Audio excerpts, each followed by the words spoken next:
Filofaxers! Thanks for coming to watch another video today. I'm here with my Kate Spade agenda. This is going to be an explanation of the DIYfish life mapping inserts. I will leave the version that I'm using down below in the description bar so you can click right to it if you're interested.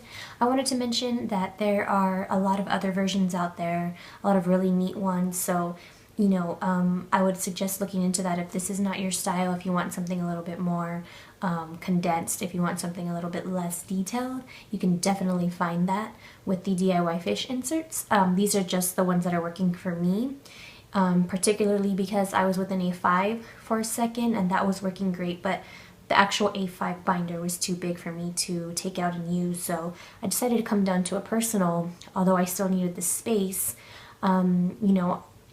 I wasn't able to carry the big one, so going to these inserts really helped me track everything that I needed to track on a daily basis and also have room for writing, so that was great.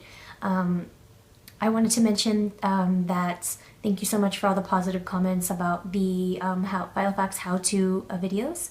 Those are really fun. I'm in the process of researching some inserts for you all, so if you love some inserts that you're using, go ahead and leave them in the comments so I can look them up and include them in the video that I'm going to be doing soon about that series.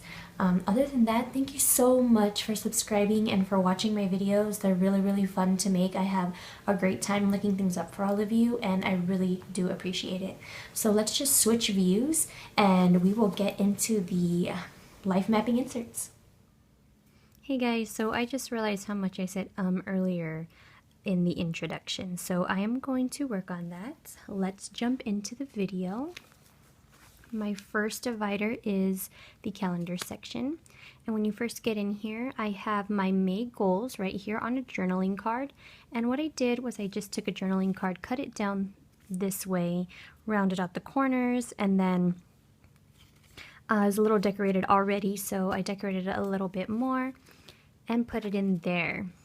I will say that for these inserts, I did kind of, I guess, change them to fit my needs, and that's okay. I think everybody kind of does, so I will explain to you how they come and then the changes that I made. So first of all, this is the first change that I made. When you get these inserts, they come with an out, kind of like a pull-out here. That's your monthly chart, but I wasn't able to write on the monthly chart because it was exactly like this but longer. So what I did instead was I cut the monthly chart off and then I cut this page so that it's just by itself. What that allowed me to do is use this on a flat surface. So I washi tape the ends of this so that I can put slits in it and it can come off. So later on when I get over here, I can just pull it out and update my month. What I was thinking about doing is, and you'll see in a second, taking the weekly chart and updating it every week instead of updating this every day because it's very tedious to update my week and then my month. But this will give me an overview of my progress on certain things for that month. This section over here is the monthly pullout, and it's the month on one page. This you can see is vertical. The weeks go vertical. The days go horizontally. And what I do is I just put some small important reminders here. I do not put anything in detail. It's just kind of a glance, month at a glance. So that's what I'm going to be using this for. And I don't color code. I just highlight boxes that I feel are important. This is my week. This is how my week begins, and this usually comes like this, and I didn't know what to use it for, so I just decorated it, and when you open it, you'll see your week pull out. This is the week where I put a little bit more detail, but still not too much. I stopped putting my work schedule in my month, and now I put it here, and then I just scrapbooked this part. I might even find something to use that for in the future, but right now, I don't have anything. This is what I call my ultimate to-do list. It's on a journaling card and I just cut it down and put a little flag here.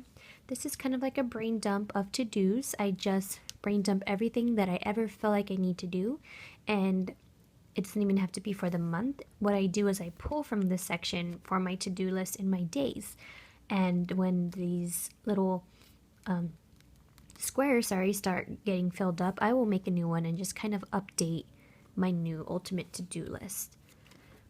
Nothing here.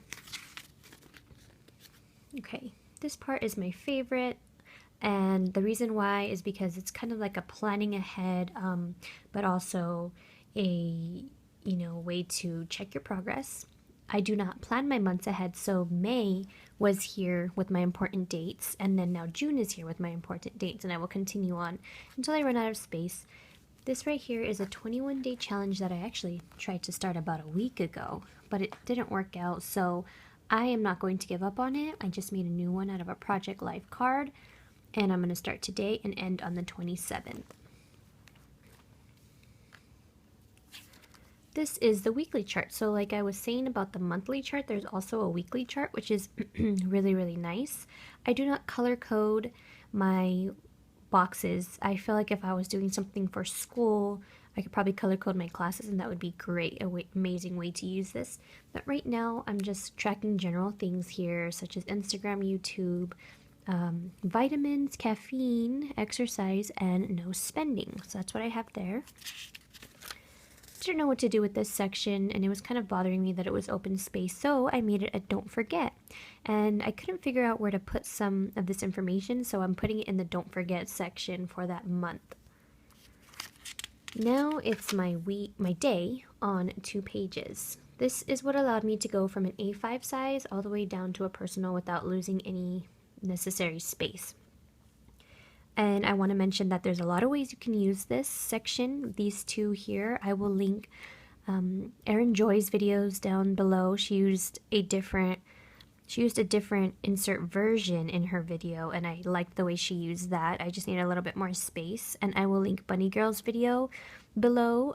She uses this a certain way, and there's a couple more people that I've seen that I could link below.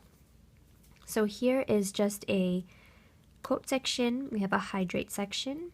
This is the weather and the I feel section. And then this is where I put my to-dos, and I use this side section as a bullet journal so that I can see where my priorities are, what I need to be remembering, things like that. This is a 30 days of lists that I use, and some of you may be wondering where I pull that from.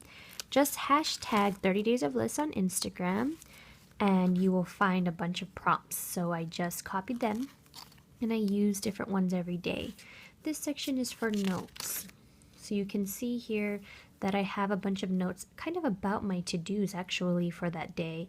I will just do something, and then I'll write down information from what I did from that day. And then I color-coded it to match what's going on in my life right now. I have this Pullout that was made in a flyleaf, and it just color codes the different sections of my life so that when I'm looking at these notes, I know what that was for. This is 2 days.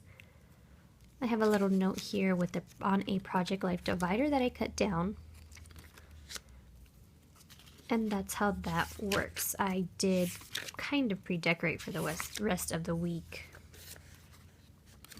Now this note section back here, I mentioned in my Kate Spade setup that I might use it as an archive system for my note pages, and that's what I did.